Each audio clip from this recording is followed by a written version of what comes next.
Hey guys, Comic Boom here to review Wonder Woman issue 65. Look at that cover, huh? Another art germ cover, absolutely gorgeous. My comic retailer, unfortunately, the standard cover was damaged, and so that's on order for me. But I have to settle for the art germ variant this week, huh? Wow, woeful me, just beautiful cover. But this continues the story of Wonder Woman, Veronica Cale, and Nemesis. It's called The Grudge Part 2. Of course, Nemesis is the god of grudges. This story it still suffers a little bit from my previous criticisms on the previous issues, but this is at least a slight improvement. In particular, I like the improvement with respect to the relationship between Wonder Woman and Veronica Cale. It appears that Veronica Cale was in fact possessed by Nemesis, that Veronica Cale is not controlling Nemesis, that Nemesis is in fact controlling Veronica Cale. Apparently off screen or off panel, Nemesis bit Veronica Cale, and that is how Nemesis has been sort of infecting Veronica Cale and basically motivating her or affecting her emotions to a point where Veronica Cale is utilizing her resources to basically sue Wonder Woman through a cause of action that doesn't really make any sense, but basically saying, you know, Wonder Woman attacked my business, and therefore Veronica Cale is suing her because Wonder Woman is interfering with her business practices, etc., which is all nonsense. But aside from that, the more significant part of the story is the fact that Wonder Woman, for the first time, shows compassion toward Veronica Cale. When Wonder Woman discovers that Veronica Cale is under the influence of Nemesis, she finally then begins to show some compassion toward Veronica Cale that she should have shown from the beginning. And it's good to see, because remember that Veronica Cale's daughter, Izzy, was basically living on Themyscira.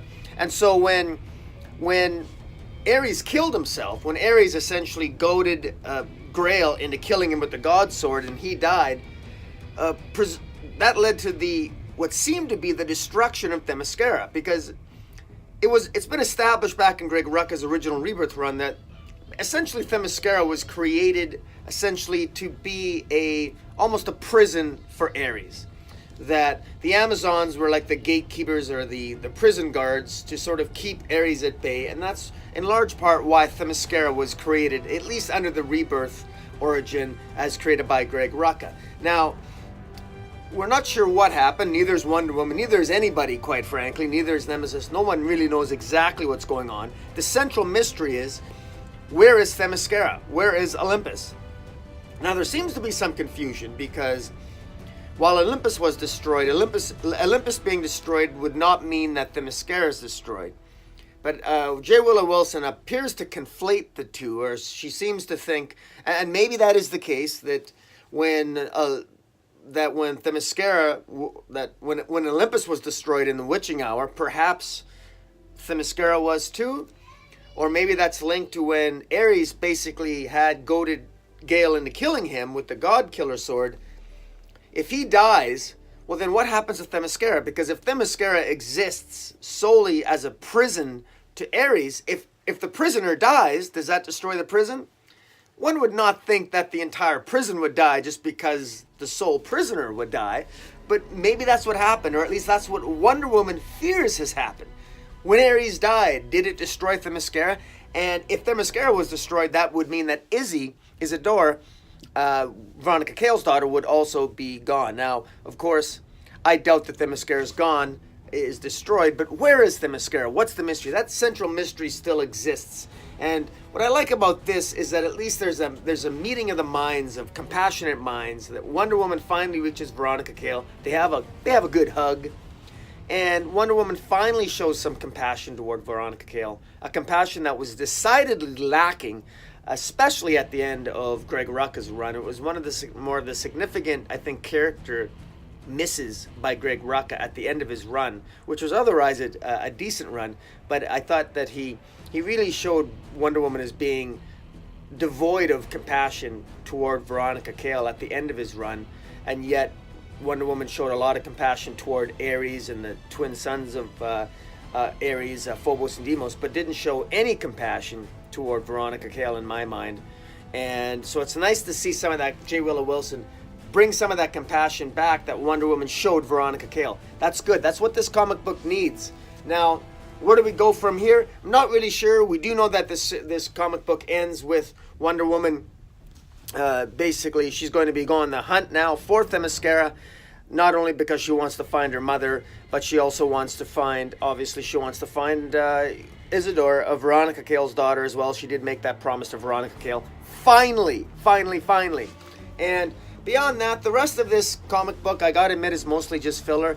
There's some nonsense about Veronica Cale suing Wonder Woman, alleging that superheroes somehow are engaging in a business when they're saving lives and therefore they shouldn't interfere with other businesses. It's nonsense. That part isn't particularly well structured or thought out. The most significant and the most important aspects of the story have to do with the relationship between Wonder Woman and Veronica Cale, and Wonder Woman finally realizing that, yeah, no kidding, you got to go find Themyscira. And the central mystery of what happened at Themyscira and Olympus, it's moved at a snail's pace, but at least it's moving along.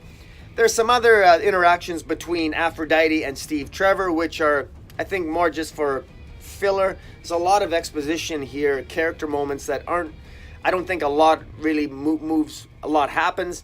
Steve Trevor, sort of plays the role as sort of I think he's written a little bit out of character here. He seems a little bit emasculated. There's nothing wrong with a little bit of emasculation from time to time. I mean, we men, give me a good-looking woman. Yeah, I'll supplicate myself for for whatever it takes sometimes. You know what I'm talking about. We've all been there. But it just seems Steve Trevor, he's a military man, And it just seems to me that he doesn't really strike me as the type of guy that's going to be waiting on anybody, even his girlfriend. And so it doesn't, he sort of played a little bit, I think, out of character here. He's got to be more aggressive, written more like a military man, not like a beta male. This guy's a military man. He's conservative. He should be written that way. And I don't mean to bring, I guess I used a political word there. I didn't mean to. I just meant to say that he should stand on his own 2 feet a little bit more. He's trying to white knight here a little bit more than perhaps, it's Wonder Woman. He can stand up to the plate. He can be his own person, his own man. He's sort of I think he's unnecessarily being emasculated here beyond that which is necessary. There should be more tension between Wonder Woman and Steve Trevor. Don't be afraid to get them into arguments with each other. Create some tension there. Don't make Steve Trevor and Wonder Woman's relationship like Lois Lane, how the awful job Bendis is doing in writing Lois Lane and Superman, how Superman is completely emasculated and actually tolerates Lois's inexcusable behavior and not communicating with him, revealing his secret identity to her father, not telling her that she's back when she's in space, not telling her what she knows what happened to their son. Just absolutely terrible stuff. So Bendis is destroying that relationship. And so I don't want to see the same thing happen here between Wonder Woman and Steve Trevor. It's but I guess the jury is still out on that. Steve Trevor is still more of a man than Superman is at this point under Bendis. That at least we got that. In any event, guys, not bad overall. Tell me what you think of Wonder Woman 65. Follow me on Twitter at Metropolis40. And until next time, Comic Boom out.